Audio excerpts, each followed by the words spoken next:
Yo, yo, yo. Good afternoon. Good afternoon. Good afternoon. Freedom marchers, freedom lovers, freedom family, and freedom fighters. Snapzilla Gorillas in the building. Hitting y'all with this quick live stream. Salute to brother Shelton. Good afternoon, bro. How you doing, man? Good afternoon.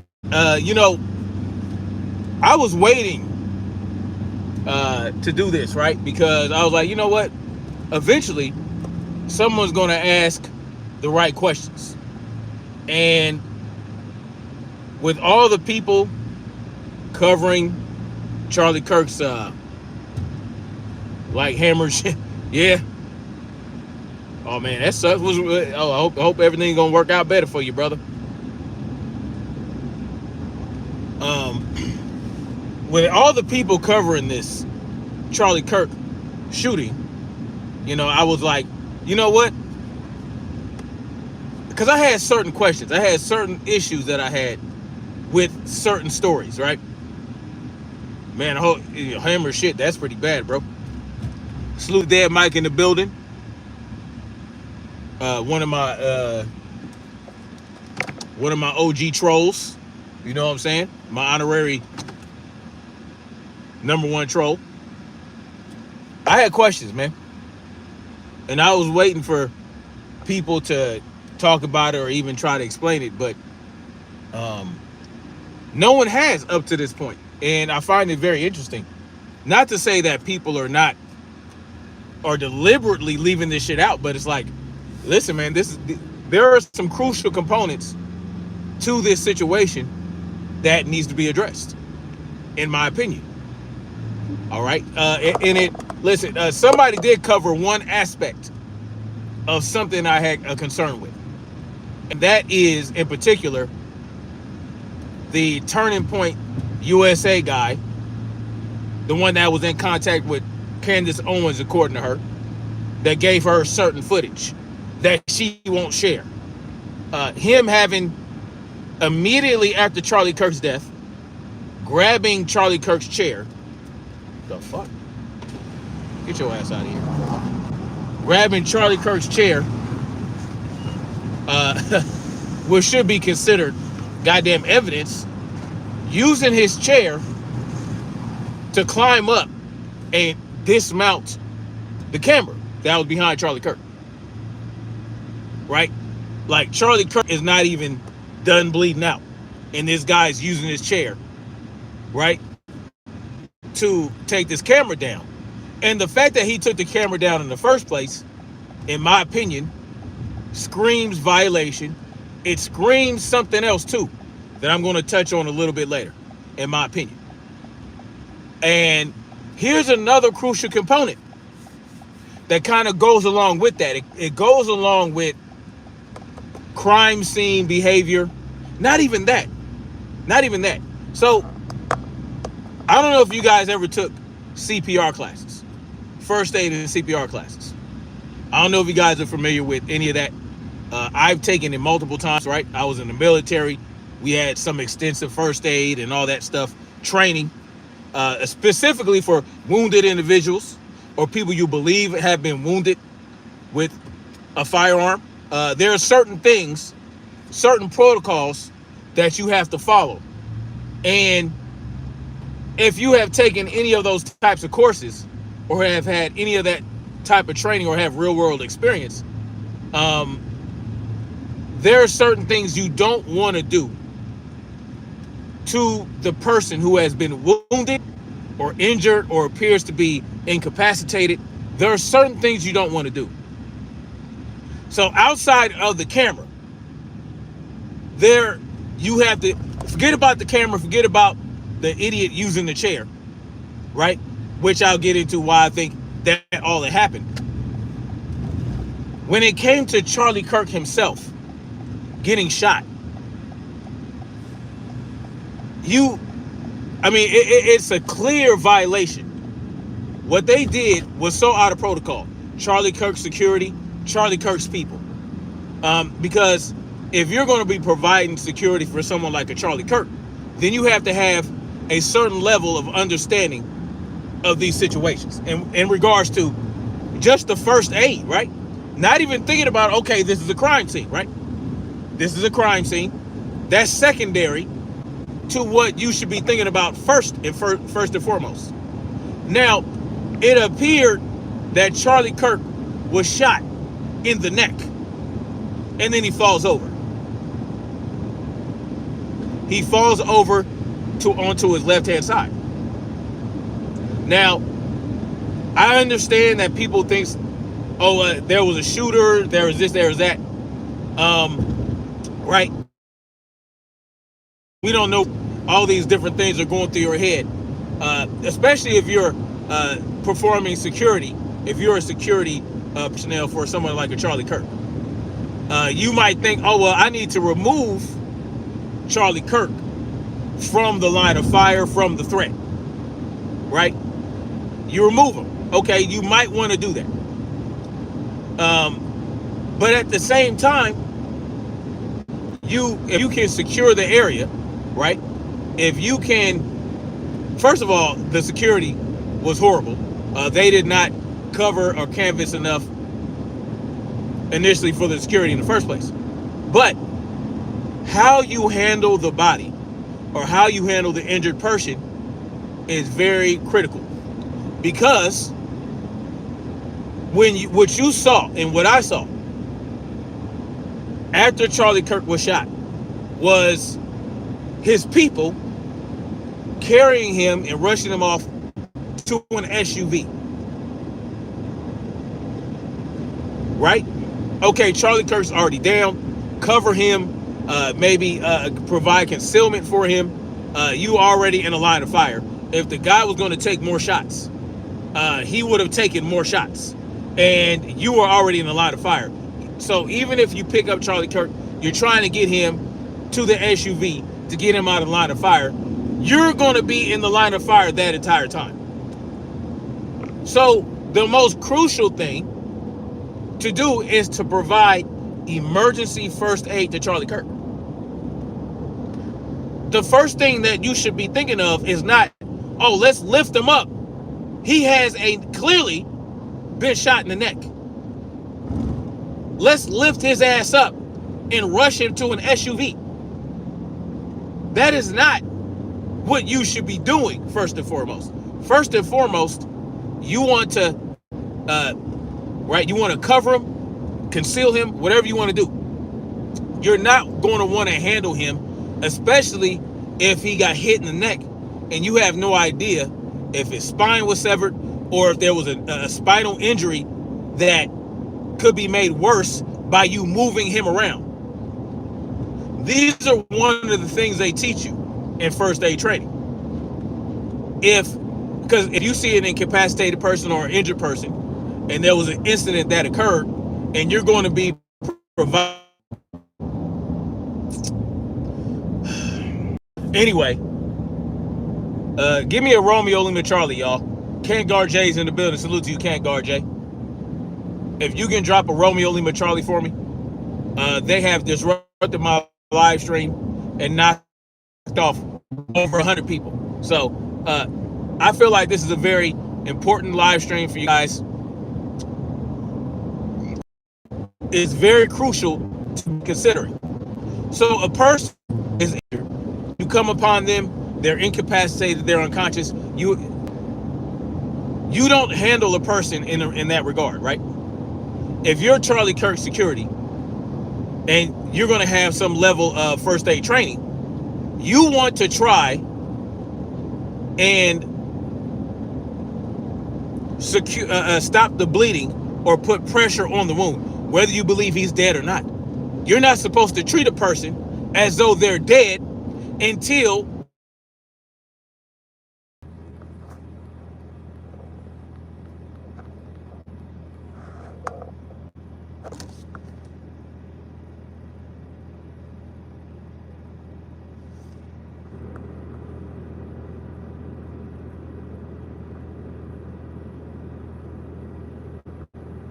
sorry about that, y'all. Had to deal with a work call. Sorry about that. Oh, wow. My bad, y'all. So listen. My question is, here's my question, right? Because a lot of time got taken away from this phone call. Why did they handle Charlie Kirk's body in that manner after he was shot? Why did they work so quickly to take his body and take him to an SUV? Right? One might say, well, because there was an active shooter, they don't know what's going on, all these things, right? And you don't want to just leave him there because there's an active shooter. Well, my problem with that is that they could have concealed Charlie Kirk's body. They could have secured him, right? You're his security. You're surrounding him, right? To pick him up and take him to an SUV. You're handling his body in a way where you're not putting first aid first, right? They might have been compressing his neck or whatever the case may be, but you have to consider that a neck injury could have occurred and you don't want to be handling his body like that, right? My question is, why did they work so quickly to move his body and also work so quickly to remove cameras, to grab chairs that Charlie Kirk was sitting on? No one was thinking about, hey, we should be administering emergency first aid right here on the spot, right? We should work on, okay, let's work on different things. Let's work on covering his body. Let's work on concealing him, because guess what? Yes, we're around Charlie Kirk. We're his security. There may be an active shooter. Well, if that active shooter was going to continue to take shots, we're exposed anyway. We're exposed. So my thing is, okay, if you're worried about being exposed and getting shot as well, okay, Charlie Kirk's already shot. Let's turn the table over and let's run and duck for cover and see if the shooting continues or if it stops. But leave Charlie Kirk where he is. Leave Charlie Kirk where he is, or maybe just have one guy with him. My thing is, they should have been performing life-saving first aid right there on the spot. Right there on the spot. He may have died instantly, right? When he took the shot, it looked like to me he died instantly. But that's not the point, is it? That's not the point. The point is, it doesn't matter because none of you on the scene can pronounce Charlie Kirk dead. You should be working to save his life, whether you think he's dead or not. This is what I have a problem with. Salute to Sunshine. She's in the building. Sunshine's in the building. Bobo's in the building. Not a troll. Seriously, it had to have been his wife. It wasn't my wife, but it was an important phone call. Especially on top level, you would think that after he failed Trump assassination, well, yeah, they would have, I mean, that's a whole nother problem, right? That's a whole nother problem. Yeah, Charlie Kirk is not a former president or a presidential candidate, but goddamn, you know he's been having threats. Even so much as a drone. You can't fly a drone across the top of these buildings. But Charlie Kirk gets shot, falls over. And y'all hoist him up and run him to an SUV. Who administers first aid during an active shooting? This ain't a movie, dude. Let him cook. Clearly, you don't know anything about first aid. Because it doesn't have to be immediate first aid. But what you don't want to do is, if it looks like someone has been shot in the neck or may have a neck injury, you don't want to be moving them around a whole lot. That's one thing you do learn. Right? So you have an active shooter and you're exposing yourself to this active shooter, whether you pick Charlie Kirk up and run him to an SUV, or you leave him there until you feel like the shooting is over. Thank you. Good, good. And he has a better chance for survival if you're not moving his body around. If you're not jostling him around and running him to an SUV.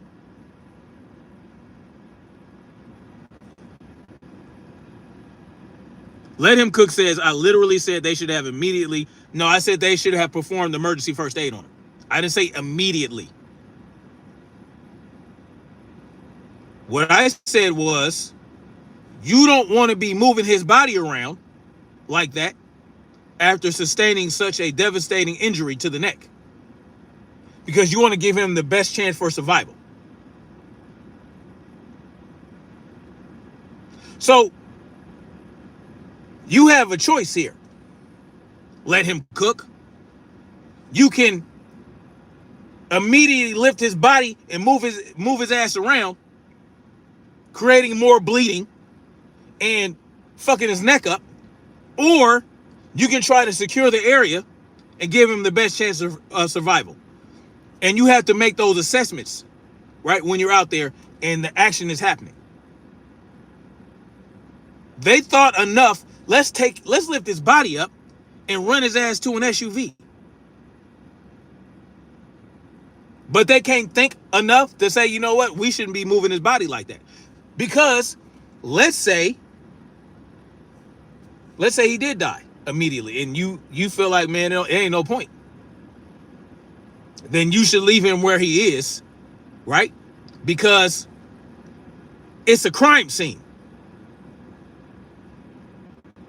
It's better to leave him there. That's what it's better to do. Let Him Cook says, so staying in the sites, they were in the sites regardless. Did you not hear me say that? Relocate him for what? How would relocating him lessen this chance for survival?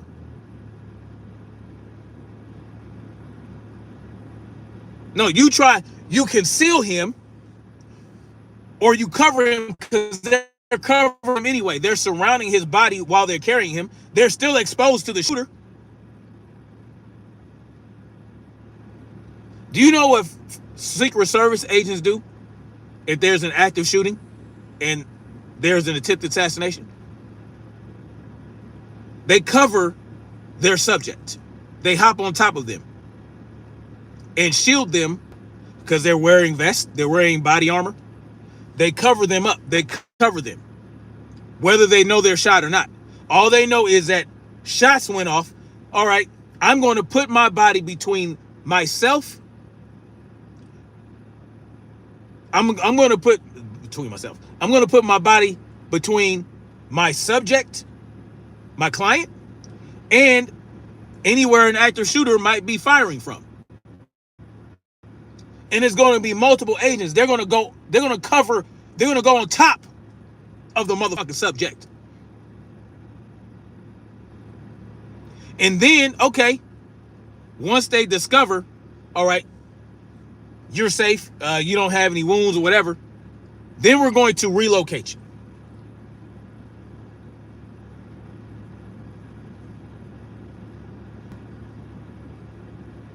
Right?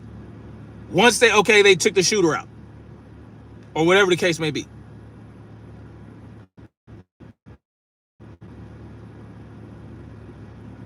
Is what I'm saying. There was no Secret Service. He had security.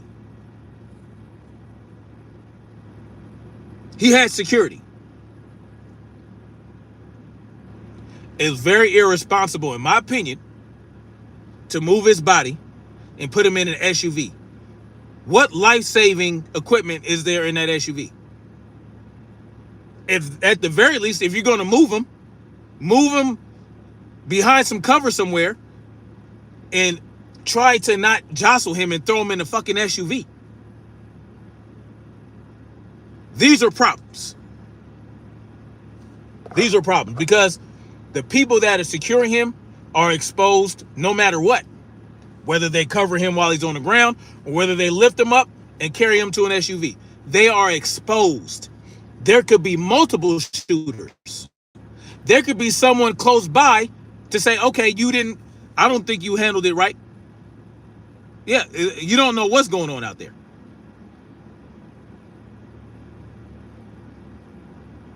And yeah, why weren't there ambulances? Because here's another thing. Charlie Kirk's mentor, I'm not gonna bother with let him cook right now. Whatever. It is what it is. You have your thing, you wanna be contrarian and all that stuff. It is what it is. Oh, it's not a movie. Well, people save lives every day, and they're not in the movie either. People have a basic understanding how to respond in these situations. If you think that if Charlie Kirk was alive, y'all are dumb as hell, says let him cook. Yeah, everybody's dumb but you. Gotcha. Anyway, so here's another issue I have.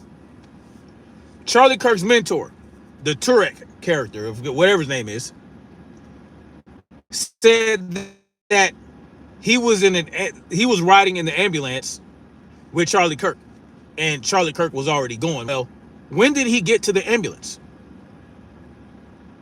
Because they took him to an SUV, and the SUV drove off. Did they stop somewhere and transfer Charlie Kirk to an SUV? These are questions I have, right? Let him cook wants you to believe that the best thing they could have done was lift him up and run him to an SUV. That's what he believes is the only thing that could be possible. Because all these guys exposing themselves to run him to an SUV, that's not real exposure.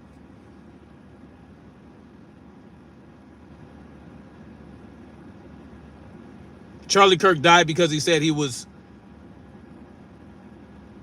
have run for president 8 years. Someone asked, who's waiting for an ambulance? Ask that to the millions of people that get carried away in ambulances every day. What kind of question is that? And the video of the son barely get him in, the phone's going down recorded. What?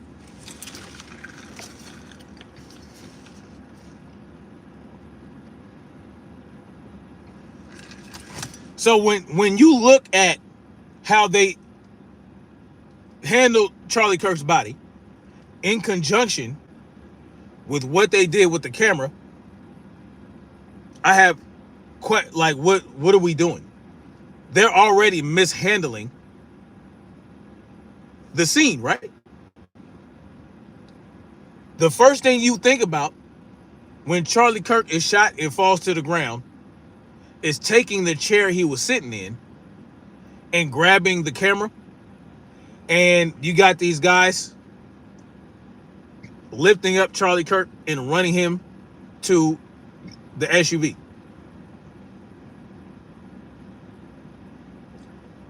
Endgame says, you want to bleed out waiting for an ambulance, or are you going to take action and try to get him to the hospital? They didn't get him to the hospital in the SUV, just so you know that. Because his mentor said they ended up in an ambulance.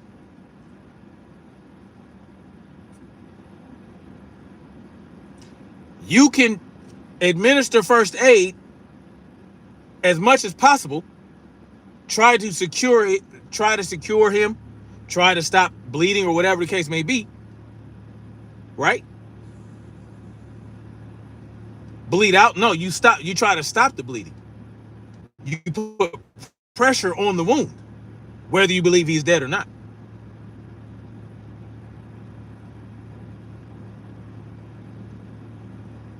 Someone says Charlie never went to the Utah's coroner's office.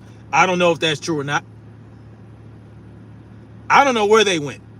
Someone said they didn't go to the closest hospital. They passed a better qualified trauma hospital. Hey, man, a lot of shit about this doesn't make sense. They said a 30-06 didn't exit and got lodged in his neck. Listen, I don't believe it was a 30-06 at all. No, the story doesn't add up. I find it very interesting that they were so, you know, hastened in moving his body and getting him stowed away. That's what I feel like is a problem for me. Yeah, you can try to stop the bleeding. I mean, he probably died immediately from, spinal cord injury, right? Whatever struck him likely hit his spinal column, which is why it looked like he seized up afterward, and he was probably already dead. And my thing is, he fell over, and there was a table there.